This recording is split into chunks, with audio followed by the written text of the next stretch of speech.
உண்மையாக ஒரு செய்தியை நல்ல செய்தி, கர்த்தர் உங்களை ஆசீர்வதிப்பார், உங்களை விடுதலை ஆக்குவார், வாக்குத்தத்தத்தோட ஒரு ஆசீர்வாதத்தை போட்டால் என்ன பண்ண மாட்டீங்க?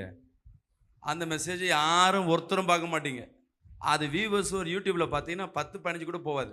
ஆனால் அதுவே இவர் ஒரு மெசேஜ், இந்த பாஸ்டர் இப்படி பண்ணுறாரு, அந்த பாஸ்டர் அப்படி பண்ணுறாரு, அப்படி ஒரு கிரிட்டிசம் போட்டால் போதும், அது லட்சக்கணக்காக போகும். இவரை ஃபாலோ பண்ணுறதுக்குன்னு ஒரு கூட்டம் உண்டு. கடந்த ஆண்டு இங்கே பேய் பிசாசு ஓட்டுறதை பார்த்துட்டு இவரும் என்ன பண்ணார், யூடியூப்பில் ஒன்று போட்டு விட்டார்.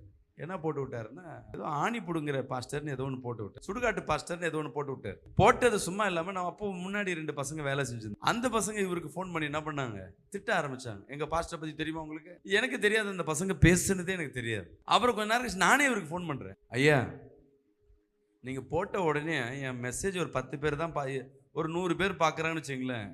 அன்னைக்கு நீங்கள் ட்ரோல் பண்ணதுக்கு அப்புறம் என் மெசேஜில் நிறைய பேர் பார்க்க